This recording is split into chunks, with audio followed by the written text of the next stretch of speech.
Le Mali indépendant, 53 ans. Le président de la République, Ibrahim Boubacar Keïta, a commencé la journée commémorative par la célébration des pionniers de l'indépendance et une communion avec les forces armées et de sécurité. 22 septembre, jour de fête au Mali. Alors, focus sur quelqu'un qui a animé des parties de fête de plusieurs générations de Maliens. Mamadou Sissoko Di Mama, guitariste du Super Buton National, portrait en fin de journal. Sport foot, ça passe pour le stade malien de Bamako, qualifié pour les demi-finales de la Coupe de la Confédération. Les Blancs de Bamako ont fait 0-0 face au club sportif Faction de Tunisie. Prochain adversaire, le tout-puissant Mazembe, dans 2 semaines, ici à Bamako. Voilà pour les titres de cette édition, mesdames et messieurs. Bonsoir, bienvenue. Célébration du 53e anniversaire de l'accession du Mali à la souveraineté. Le président de la République, Ibrahim Boubacar Keïta, a commencé la journée par le dépôt de gerbes de fleurs au monument de l'indépendance. Cérémonie sobre mais très solennelle avec un symbole fort, celui du devoir de mémoire et de reconnaissance aux pionniers de l'indépendance de notre pays. Mamari Koné. C'est aux environs de 8h45 que le président de la République est arrivé au monument de l'indépendance. À son arrivée, il a été accueilli par le Premier ministre chef du gouvernement, le ministre de la Sécurité intérieure, le maire du district de Bamako et le gouverneur de Bamako. Pico d'honneur assuré par les différents corps de l'armée, la fanfare du génie entonne aussitôt l'hymne national.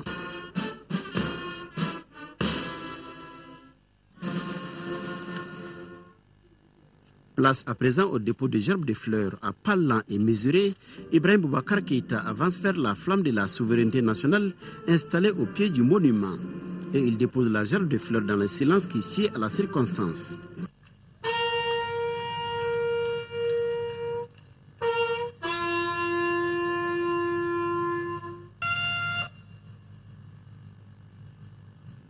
Après ces gestes hautement patriotiques symbolisant la reconnaissance de la nation à l'endroit de ceux qui se sont battus pour l'indépendance, le chef de l'État a échangé une chaleureuse poignée de main avec le ministre de la Sécurité intérieure, les chefs d'état-major, les directeurs des services centraux des forces armées et sécurité et les médailles d'or de l'indépendance.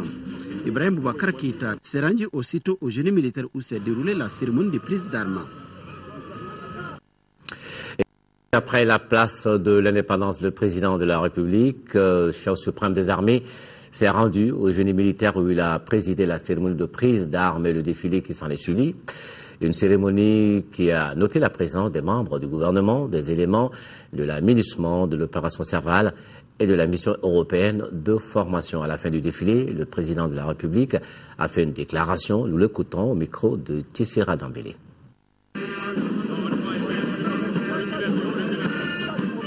Le chef suprême des armées faisant une revue des troupes ce 22 septembre, journée symbolique pour tous les Maliens. Dans la sobriété, le Mali fête le 53e anniversaire de son indépendance. Au menu de l'événement, un défilé militaire à la place d'armes du génie militaire où le bal a été ouvert par la fanfare de la garde nationale. Suivront ensuite le drapeau, la garde, l'état-major interarmé, les anciens du service national des jeunes, l'école des sous-officiers, la gendarmerie, le génie, l'armée de l'air, l'armée de terre et la direction du sport militaire. Un défilé auquel ont pris part et les corps paramilitaires sous l'œil attentionné du chef de l'État. Un sentiment de bonheur, un sentiment de fierté, mais un sentiment également de l'urgence de certaines bonnes décisions. Une armée mieux équipée, une armée à hauteur de souhait, une armée formée pour les missions auxquelles elle va être appelée. Je l'ai dit durant les semaines écoulées, je fais de cela une priorité absolue. Que les forces armées du Mali soient dans des conditions dignes des forces armées. Que les hommes qui servent sous les armes au Mali soient dans des conditions dignes de ceux qui se sacrifient pour la patrie. Que l'ensemble national malien comprenne que pour cela, il y a des sacrifices qui seront consentis c'est le devoir de la nation, c'est ma mission et je l'assumerai. J'ai assisté, malgré les difficultés, à un défilé ordonné. Des hommes en lesquels j'ai senti la foi en le pays. C'est de ça que nous avons besoin, c'est de ça que j'ai besoin. Cérémonie solennelle où le Mali n'a pas oublié ceux qui l'ont aidé à se relever. Aux côtés du gouvernement malien, l'opération Serval, la mission d'entraînement de l'Union européenne, la MINUSMA, ainsi que le ministre français de la Défense, Jean-Yves Le Drian. Défilé militaire, préfiguration d'un Mali désormais debout, selon le président de la République. Désormais, je le dis, le Mali est debout, fier et libre. Et ce Mali, vous en avez vu la préfiguration ici aujourd'hui. Et cela va aller crescendo, Inch'Allah. Je souhaite aujourd'hui une très bonne fête à toutes les Maliennes et à tous les Maliens. Singulièrement à tous ceux qui, dans notre pays, portent l'uniforme. À tous ceux-là qui servent le pays. Dans des conditions dont vous n'avez pas idée. Ceux qui sont aujourd'hui dans le Nord et qui servent le pays. Dans des conditions difficiles. Et il est bon que les Maliens le sachent. Ce sont des défis de la patrie. Pour eux, rien ne sera de trop. J'en prends l'engagement solennel ici aujourd'hui et cela sera fait dans les meilleurs délais, Inch'Allah. Je ne parle jamais sans l'associer, le Tout-Puissant. Mais il est bon qu'on sache ce que ces hommes font pour le pays. Je voudrais dire également qu'il faut que nous soyons confiants. Confiants et que nous ayons confiance à nos forces armées et de sécurité. Je crois que ce qui s'est passé a été vécu comme une tragédie. C'était une tragédie, mais cela ne se reproduira plus jamais,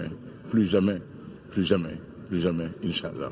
Une occasion que le chef de l'État a saisie pour exprimer encore son engagement à mettre les forces armées nationales dans les conditions dignes leur permettant de remplir leur mission.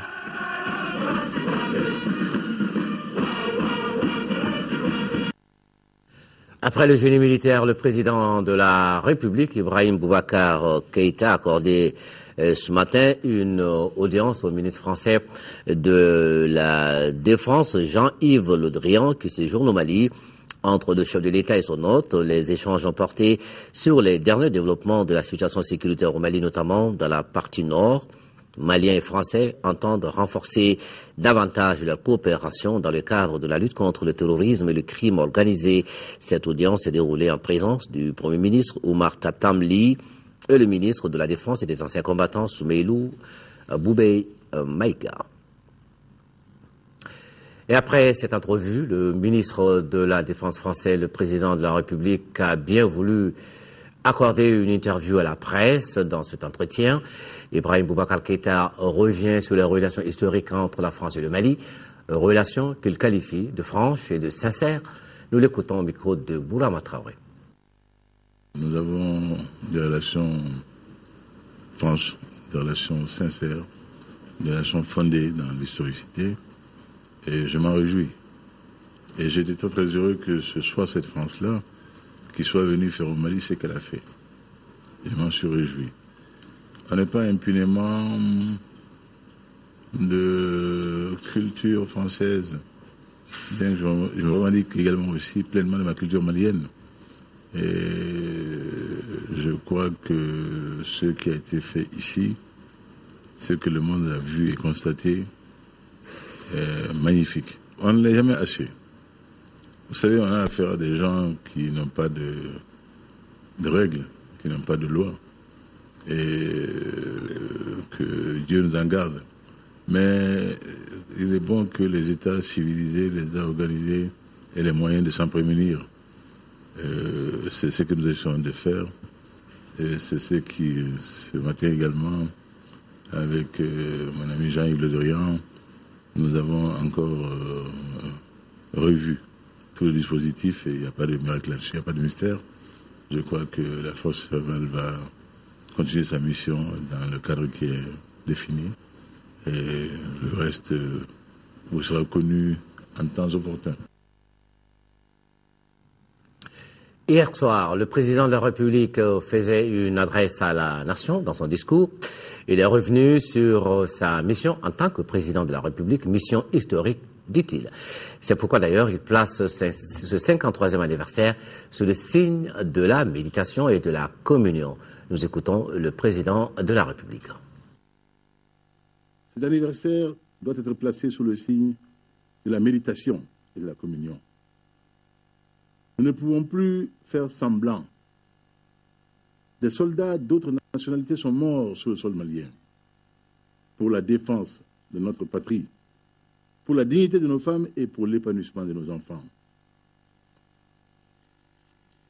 De ces martyrs arrachés à notre affection et de tous les soldats héroïques qui ont gagné la guerre du Mali, nous devons nous souvenir constamment. Leur sacrifice n'aura pas été vain. Ils commandent au premier magistrat que je suis de tirer les leçons de la douloureuse crise malienne qui a livré notre pays à la risée du monde, quand nous passions aux yeux de beaucoup pour la vitrine de la démocratie et de la bonne gouvernance. Je me sais bénéficiaire d'une confiance populaire à jamais égalée, dont l'ampleur vaut avertissement dans cette nation de grands hommes méritants et de grandes femmes de mérite.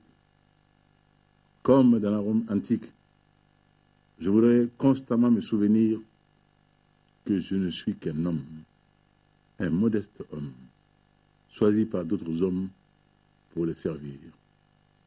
Cette mission historique, je l'aurais dit en cette occasion solennelle, consiste à hisser le Mali d'abord à hauteur de ses ambitions contrariées, ensuite de le faire entrer dans le cercle vertueux de la prospérité et de la stabilité. C'est un combat difficile, qui sera de longue haleine, mais le message de notre peuple a été clairement compris. Nous le ferons de manière méthodique, nous le ferons de manière tangible, nous le ferons de manière mesurable, nous le ferons sans concession au gaspillage de ressources et à la délinquance financière. Le service public devra être efficient. Les fonctionnaires absentéistes ou chroniquement retardataires devront impérativement modifier leur comportement. Les effectifs pléthoriques et désœuvrés en train de siroter le thé dans un bureau transformé en marché, c'est fini. Chaque responsable, au niveau où il se trouvera, sera comptable de l'effectivité, des présences et de l'efficience de ses subordonnés. Les véhicules de l'État servant à transporter des intrants dans des vergers personnels, terminés. Ils ne devront plus servir que les seuls besoins de leur objet. Quant à l'école, elle devra rester à l'école. Elle ne sera plus tolérée dans la rue. Nous mettrons fin aux achats de diplômes, de même qu'au commerce des épreuves d'examen. Il sera mis un coup d'arrêt à la magouille foncière et à la spoliation des pauvres ou des vrais titulaires. Tout sera fait pour doter le pays d'un système cadastral fiable, et ce, dans les meilleurs délais. Il en sera fini des procès monnayés dans des bureaux de juges oublieux de l'éthique et de la morale. Nous stopperons le délitement de l'appareil judiciaire, seul contre-pouvoir sûr dans les démocraties représentatives. Nous attacherons une importance sans prix à la surveillance du système d'intégrité publique. L'argent de l'État restera dans les caisses de l'État où sera investi à bon escient au service de l'intérêt général. Pendant son quinquennat, Ibrahim Boubacar Keïta promet de mener une lutte farouche contre la corruption, un mal profond qui gangrène notre société. Je sais que la guerre contre la corruption ne sera pas gagnée tout de suite. Mais si nous ne la gagnions pas, nous aurions manqué de prendre en compte une des leçons majeures des crises de régime, d'État et de société que nous venons de traverser. Alors, nous la gagnerons cette guerre. Et nous la gagnerons ensemble. Les agents des services publics eux-mêmes, les organisations de vigie citoyenne, les institutions publiques, dont le gouvernement et le Parlement, et moi-même, en application du contrat d'honneur qui me lie désormais au peuple malien. S'il faut sortir la main de fer du gant de velours pour le salut, le respect et l'intérêt du peuple malien, je la sortirai sans hésiter. Mais je sais que la corruption se gagne d'abord par des réformes systémiques. Nous les ferons. Seule la création de richesses permettra également d'améliorer les conditions du service public et du citoyen en général qui a droit à une vie décente et digne. La lutte contre la corruption passera forcément par des réformes majeures. C'est ce qui justifie, selon le président IBK, la création de certains ministères comme la planification et la prospective, la promotion des investissements, le développement des régions du Nord. Nous veillerons ensemble à la protection des richesses existantes, mais aussi à la création de richesses additionnelles à travers une politique d'investissement incitative pour nos partenaires, audacieuse et volontariste pour nos compatriotes, en particulier nos jeunes, notre jeunesse, lorsqu'elle est porteuse de projets et désireuse de voler de ses propres ailes. Telle est la raison de la création d'un ministère délégué à la promotion de l'investissement dans le gouvernement d'Omar Tatamli. La planification rigoureuse et la prospective seront notre salut de pays à forte croissance démographique où la jeunesse réclame, à juste raison, une part de plus en plus importante dans les richesses nationales limitées. Et ce, dans un contexte international qui recuse la médiocrité. Prévoir et gérer, planifier et bâtir sur les certitudes, parfois sur des hypothèses basses, en un mot, anticiper est incontournable à notre projet qui est celui de la présence du Mali au monde. Une présence de qualité, une présence à la hauteur de notre histoire. Le ministère en charge de la réconciliation nationale et du développement des régions du Nord traduit notre conviction profonde que l'entente est possible en notre sein, que notre capital social reste solide, même si nous le sollicitons parfois de trop. Il s'agit dans notre optique d'accélérer le développement des zones écologiques qui peuvent être des zones grises et porter, comme nous l'avons déjà subi, la menace contre l'ensemble national, voire au-delà. Mais nous savons qu'il n'y a pas de point fixe où finit le Sud et où commence le Nord. Nous savons aussi qu'il y a le Nord-Est et le Nord-Ouest. Nous savons surtout que pour réhabiliter l'économie du Nord, il est indispensable de recréer les continuums rompus qui faisaient de Gossi et de Douanza la même entité. Le temps impose des priorités, mais aucune zone et aucun système de production ne sera oublié à terme.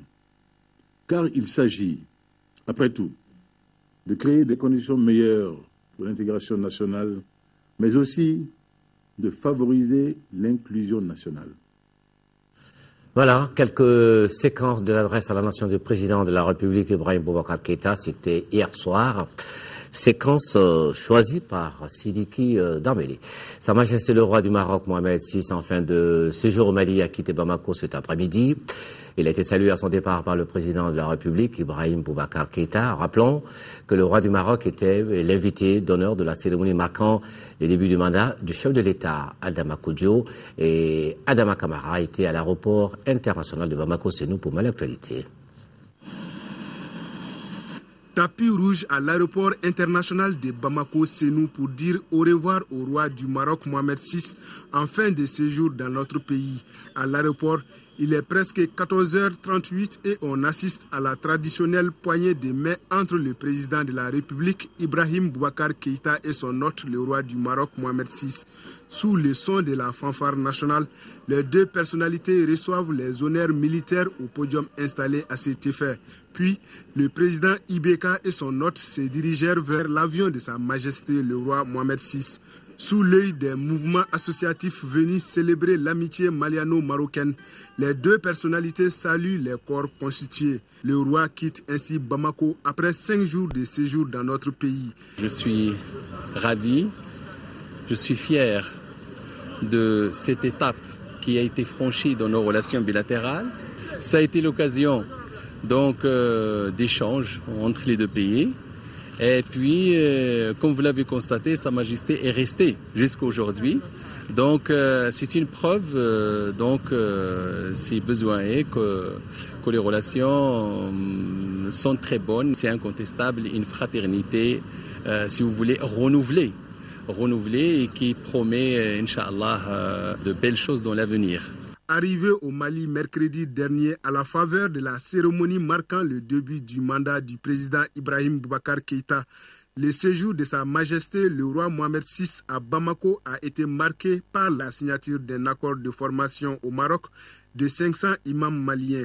Le roi a aussi apporté sa contribution dans la prise en charge gratuite des patients en installant un hôpital de campagne médico-chirurgicale au stade Modibo Keïta.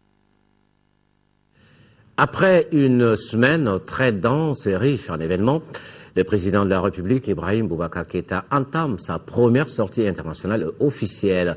Ibrahim Boubacar Keïta se rend au siège des Nations Unies à New York, où il prendra part aux travaux de la 68e session annuelle de l'Assemblée générale de l'ONU.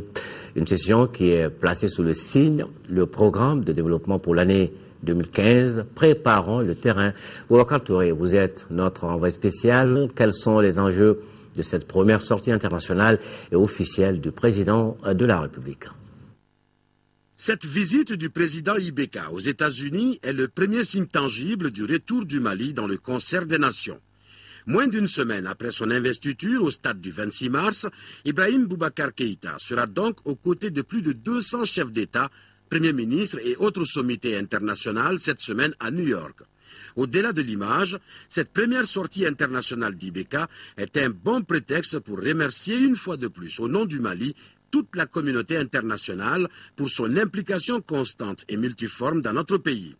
Dans l'agenda présidentiel déjà très chargé, plusieurs rencontres avec les principaux dirigeants du monde, mais aussi une réunion de haut niveau sur le Sahel et les préoccupations de cette partie de l'Afrique.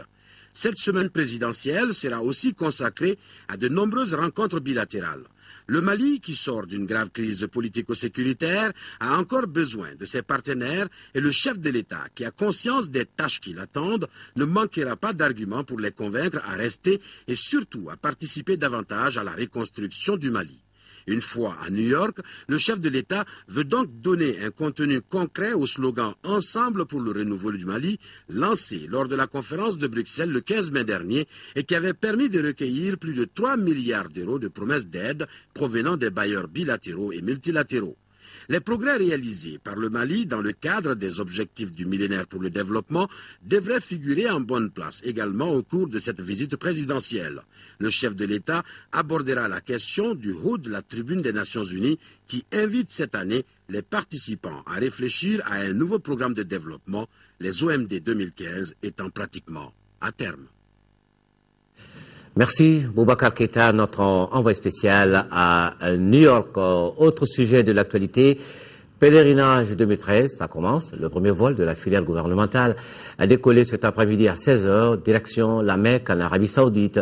Ils étaient à bord de l'appareil 450 personnes. Ce premier groupe a été salué à son départ par 2 membres du gouvernement qui étaient venus à l'aéroport s'assurer du bon déroulement de l'opération. Boubacar Sissoko. Ils sont au total 450 pèlerins qui constituent le premier convoi de la filière gouvernementale. Tout est mis en œuvre afin que le voyage s'effectue dans de bonnes conditions. Après leur enregistrement, les 450 pèlerins du premier convoi de la filière gouvernementale sont montés à bord de l'avion qui les transporte sur le lieu saint en Arabie Saoudite. Les membres du gouvernement étaient donc venus les rassurer et leur prodiguer des conseils. Ils vont à la recherche de la meilleure chance de se purifier. Donc ils aillent sous le couvert et la protection divine et qu'ils y retournent et qu'ils fassent des prières pour le Mali. Et qu'aussi ils respectent les lois du pays d'accueil et qu'ils s'entraident et que l'État a pris toutes les dispositions au niveau d'organisation, d'accueil, de santé, d'orientation afin que ce pèlerinage soit l'un des meilleurs, afin que les vœux, les prières, les bénédictions apportent plus de bonheur encore au Mali. Cette année, le gouvernement a placé sa confiance en la compagnie saoudienne Nasser.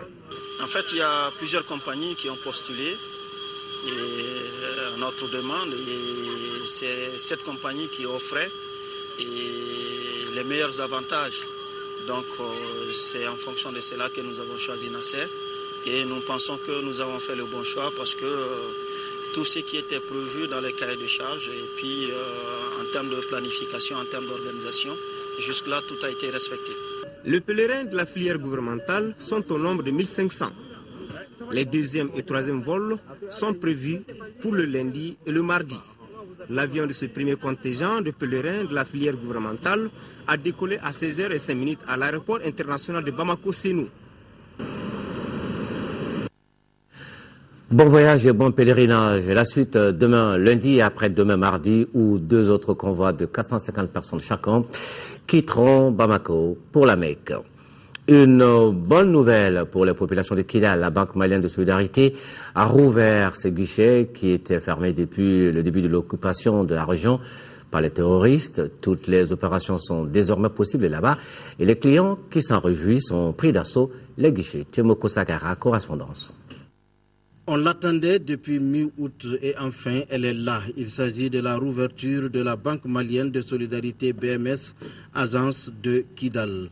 Cette banque fermée depuis l'occupation de la région le 31 mars 2012 s'ouvre avec tous ses services qui fonctionnent aujourd'hui à merveille, à savoir le dépôt d'argent, le retrait, l'ouverture de comptes et les transferts d'argent pour ne citer que ceci. Nous ne pouvons que nous réjouir de cette présence aujourd'hui parce que ça ôte une épine vraiment dans les pieds des populations de Kidal. Bien, moi personnellement je viens pour un retrait parce que je suis privé. Alors, donc il me faut un fonds d'investissement, un fonds de roulement. Alors, je viens aujourd'hui à la BMS pour un retrait. La joie est grande et les clients ne veulent plus se souvenir du mauvais temps passé. Aujourd'hui, nous sommes contents parce que la banque, la BMS est ouverte. Elle est disponible à tout moment. Donc vraiment, ça nous fait content. Pour les autorités régionales, la rouverture de cette agence de Kidal favorise à coup sûr le retour des déplacés à Kidal et renforce la présence des services administratifs dans la région. Le redémarrage des activités économiques va forcément entraîner le retour des populations qui sont déplacées et même réfugiées dans les pays voisins. C'est un signe en tout cas de vitalité de la région de Kidal qui permettra de drainer les populations qui sont ailleurs. Pour faire face au manque d'électricité, un groupe électrogène de 50 kVA alimente tout le bâtiment. Un bâtiment sécurisé par les forces armées maliennes appuyées par la MINUSMA. Kidal qui a également célébré le 53e anniversaire de l'indépendance du Mali à la place d'armes du camp numéro 1. Et les autorités régionales, les élus et les forces armées dans la région préparent à la fête. La reconnaissance de la nation malienne aux efforts entrepris par le comité de crise de Tombouctou lors de l'occupation et l'hommage rendu à l'armée malienne par les anciens combattants. C'est dans ce contexte que le 53e anniversaire de l'accession du Mali à l'indépendance a également été célébré dans la cité des 333 Saints. Événement marqué par la revue de troupes au camp Bekay Kanta. 22 septembre à Kidal et Tombouctou, c'est avec Tchemoko Sakara et Adama Djimde. Montée des couleurs nationales, revue de troupes, remise d'insignes à de nouveaux gradés et l'imposant discours des autorités régionales, telles sont les activités qui ont marqué les festivités du 53e anniversaire de l'indépendance du Mali à Kidal.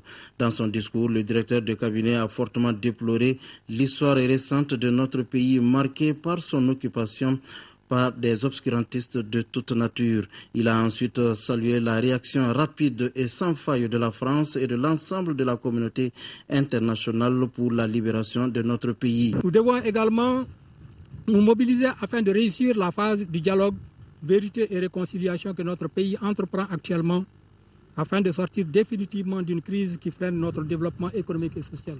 À Kidal, cette fête s'est passée dans la plus grande communion entre les forces armées maliennes et les forces étrangères. La fête a été très très belle et très modeste mais pleine de signification. Le Mali est un pays fier et qui a toutes les ressources pour pouvoir franchir cette étape et retrouver la quiétude qu'il mérite. Les cérémonies militaires, pour sobres qu'elles soient, comportent toujours une certaine charge affective. Je suis ici déjà pour communier avec mes frères d'armes maliens. 4 officiers ont été promus au grade supérieur. M. Thiam l'a ensuite salué les fonctionnaires de l'État qui interviennent dans la région malgré les conditions très difficiles. Il est 6 heures au camp fort Cheikh Sidi Bekay de Tombouctou. Toutes les unités et sections sont en position. Le commandant de zone, le colonel Keba Sangaré, fait la revue des troupes au complet avec la participation d'une section des casques bleus de la MINUSMA.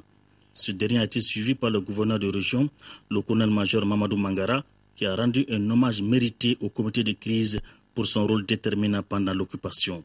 Il convient de saluer les efforts des uns et des autres, particulièrement la grande solidarité internationale autour du Mali. Et c'est le lieu également de remercier le comité de crise au nom du président de la République qui a su tenir et qui a mis la population de Tombouctou en confiance, tant au niveau de chef-lieu de région que dans les autres cercles. Les anciens combattants, pionniers de l'indépendance, ont salué l'engagement des forces armées pour la libération du pays. Nous sommes très contents et très fiers de notre armée malienne. Nous les invitons à vraiment œuvrer dans ce sens et prendre beaucoup de courage et redynamiser pour que désormais, plus que jamais, cet événement ne se respecte. La cérémonie a été mise à profit pour remettre les galons à 2 lieutenants et 1 capitaine en présence du chef du sous-bureau des Nations Unies à Tombouctou.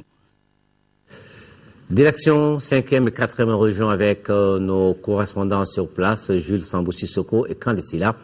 À Mopti, la fête s'est déroulée au camp militaire de l'armée de terre de Sévaré, pendant qu'à Ségou, la prise d'armes a eu lieu au camp Amadou Chekoutal. Cet événement historique a été célébré à Mopti par une prise d'armes au camp de l'armée de terre de Sévaré, revue des troupes par le gouverneur de la région de Mopti, Ibrahima Amma, accompagné du commandant de la place d'armes de Sévaré. Montée des couleurs et mots du chef de l'exécutif régional ont été les temps forts. Ce jour de gloire et de mémoire est placé sous le signe de la méditation. Signe de la méditation pour un Mali plus démocratique, signe de la méditation pour les Mali de liberté, signe de la méditation pour un Mali de prospérité, pour un Mali renaissant qui retrouve désormais sa place dans le concert des nations. Cette fête anniversaire du Mali, qui se relève bien, est aussi une occasion propice pour le peuple d'exprimer sa solidarité aux vaillantes forces armées et de sécurité de la République du Mali.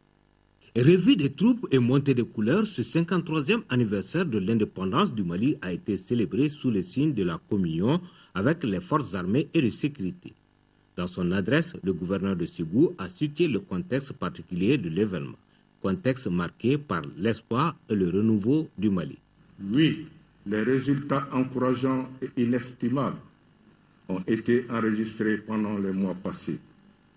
Il s'agit de la restauration de l'intégrité territoriale du pays, de l'organisation reçue des élections du président de la République et le retour progressif de la paix et de la sécurité. Dans un ordre parfait, nos forces de défense et de sécurité ont défilé devant les autorités administratives, politiques, militaires et le public ségovien.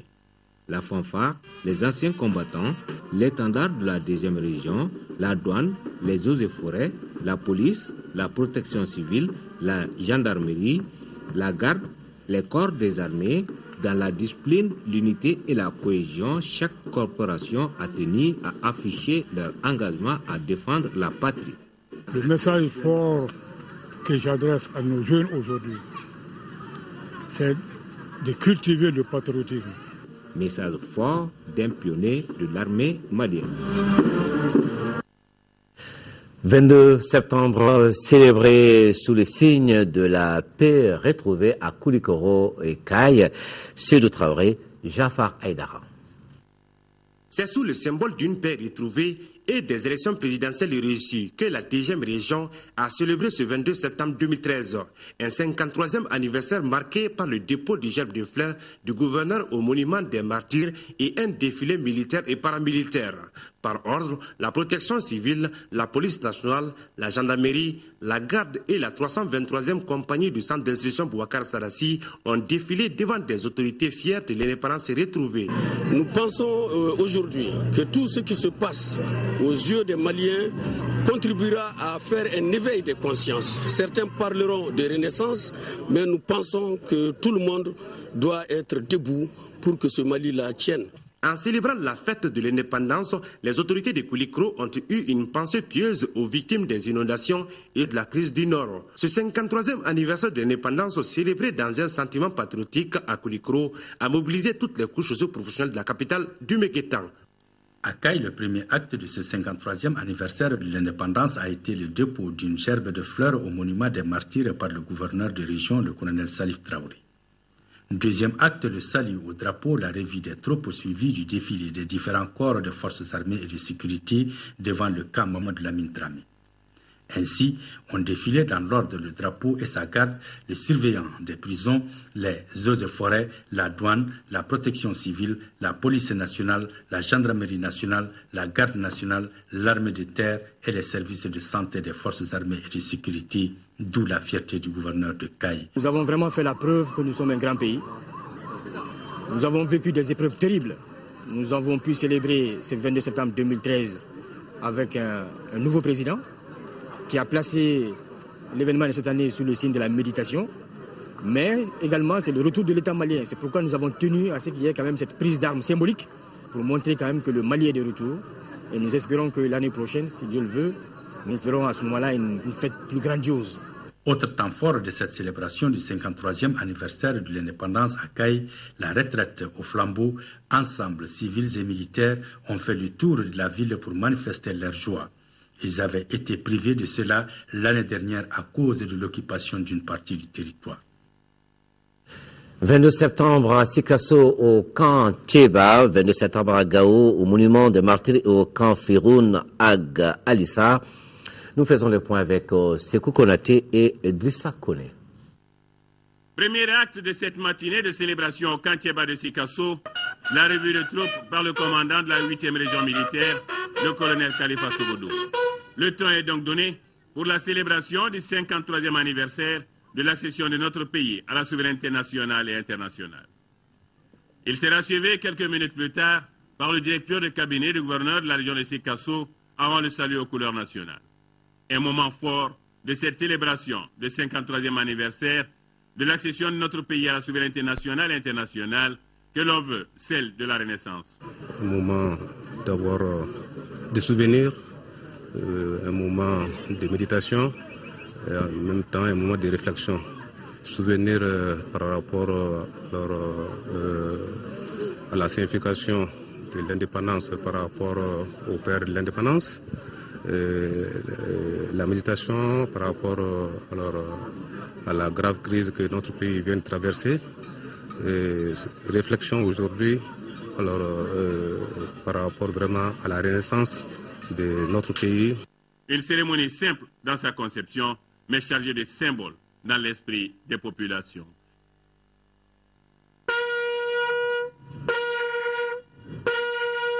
C'est à 9h que le directeur des cabinets du gouvernorat, accompagné des chefs de service, a procédé au dépôt des gerbes de fleurs au monument des martyrs dans la ville de Gao. Autre lieu, autre temps fort, le camp Firoun de Gao, cette fois-ci place aux honneurs militaires, revue des troupes, montée des couleurs.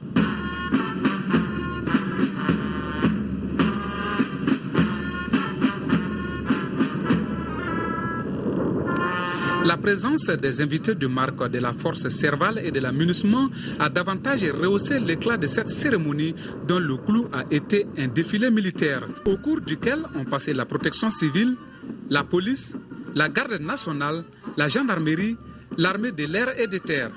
Pour le représentant de l'exécutif régional, cette cérémonie marque le début d'une nouvelle ère pour notre pays. Compte tenu de la situation sécuritaire, nous avons fêté dans la plus grande simplicité, mais nous avons respecté la tradition. Si on essaie de mesurer le trajet parcouru 22 septembre 2012 à 22 septembre 2013, nous avons fait un grand pas. Nous avons fait un grand pas et les résultats sont très très appréciables. Du point de vue sécurité, du point de vue retour des populations dans la région, les populations déplacées, les populations réfugiées. Déjà, avec ces manifestations, la relance des anciennes habitudes est effective et chaque Malien doit y mettre sa pierre. Et en marge de la fête, nos hommes en uniforme font du beau travail avec, par exemple, cette arrestation de bandits. Les éléments du 13e arrondissement ont mis la main sur une bande de 4 malfrats, des personnes et leurs complices. Ils ont commis un acte de braquage, c'était à Sirakoro, Meguetan, le 13e arrondissement. Aussitôt saisi, n'a pas tardé du tout à les retrouver. Aldou Matina est allé voir pour moi l'actualité. Vol à main armée, association de malfaiteurs. Voilà c'est à quoi se livraient ces 4 bandits, dont des Burkinabés et leurs complices, tombés dans les mailles des éléments du 13e arrondissement. Ces bandits de grands chemins ont pris pour cible le domicile d'Abdraman Kone à Siragro Meguetana le 10 septembre. Ils ont d'abord maîtrisé le gardien et la bonne de la maison pour ensuite passer à l'acte. Monsieur Abdraman Kone, qui est responsable du trésor, a été victime de braquage à son domicile à l'aide des pistolets automatiques de fabrication artisanale. C'est ainsi qu'il leur a remis le sac contenant la somme de 600 000 francs CFA et 300 euros qu'ils ont emportés. Tous les 4 qui ont commis ce braquage sont des vieux chevaux de retour. Ils ont tous fait la prison à plusieurs reprises. Ainsi, il n'a fallu que 2 jours après la plainte de la victime pour que les éléments du commissaire divisionnaire Ntoko Mounyare mettent le grappin sur ces malfaiteurs. Les recherches enclenchées et l'apport de la population se sont avérés payants le 12 septembre. Les malfrats multirécidivistes seront appréhendés sur l'échangeur piéton de l'Autogara, là où ils avaient l'habitude de se regrouper. Le dossier culture de ce dimanche fait un gros plan sur un musicien qui a joué dans plusieurs orchestres au Mali. Il a connu ces moments de gloire au sein du Super Buton de Séoul, dont il était d'ailleurs le chef d'orchestre. Et il n'entend pas du tout déposer la guitare malgré ses 66 ans. Il s'agit de Mamadou Sissoko, dit Mama Oumar Sangaré. Et tel chez lui, voici son dossier.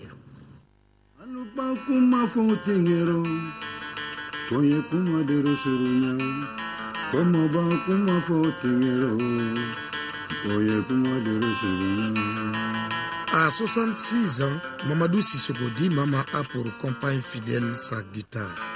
Ceci traduit son amour impérissable pour la musique, une expression artistique qu'il a héritée de sa famille. Dans les années 58-59, l'orchestre de Nioro était dans ma famille. Né en 1947 à Nioro du Sahel, Mamadou Sissoko fréquente l'école fondamentale de la localité en 1955. C'est lors de son séjour à l'IPEC de Caille en 1965 que commence son histoire avec la guitare. Cet outil va demeurer son instrument de prédilection.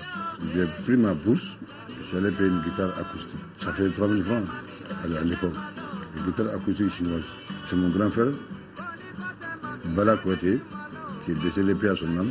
Les premières notes, c'est lui qui me l'a montré. En 1966, il dépose la guitare car le destin l'appelle dans l'armée qu'il intègre un 17 octobre. Sa passion pour la musique ne s'endort pas pour autant. Elle le conduit à l'Orchestre National A en 1971 avant de rejoindre son orchestre de gloire, le Super Buton National, dont la rencontre a été on ne peut plus émouvante. Alors, maman m'a dit, tu vas à Séoul, mon grand frère est décédé, tu vas pour des condoléances. Voilà comment je suis arrivé ici. Les Butons, ils avaient un concert à l'amphithéâtre ici. Alors, le guitariste qui était là, qui était le soliste, qu'on appelait Jimmy, avait disparu. Le public attendait, il n'était pas arrivé.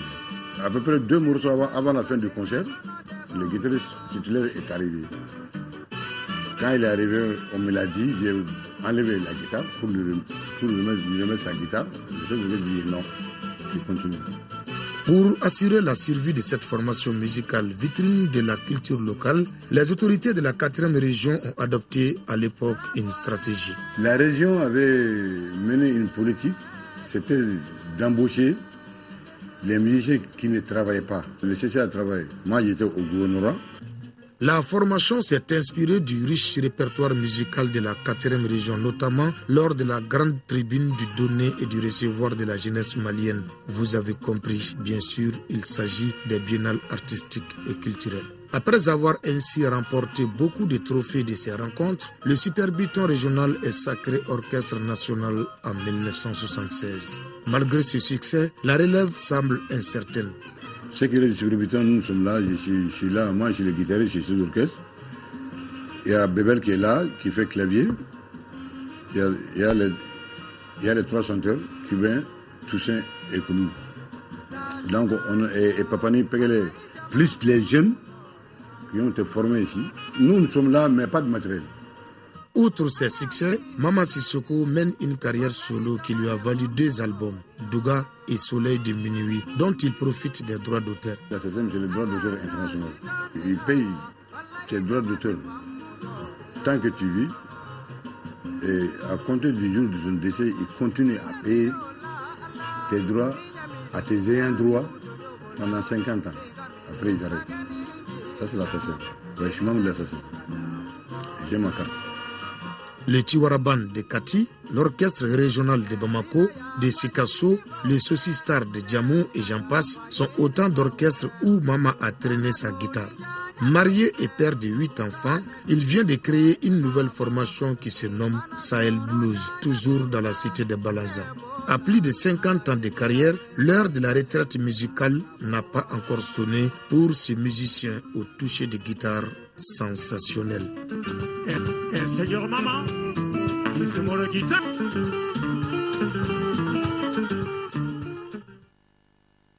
Maintenant, le sport, football. Le Stade malien de Bamako s'est qualifié pour les demi-finales de la Coupe de la Confédération après son match nul à Tunis 0-0 face au club sportif sfaxien.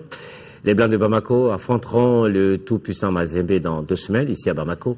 Khalifa Ndama Traoré.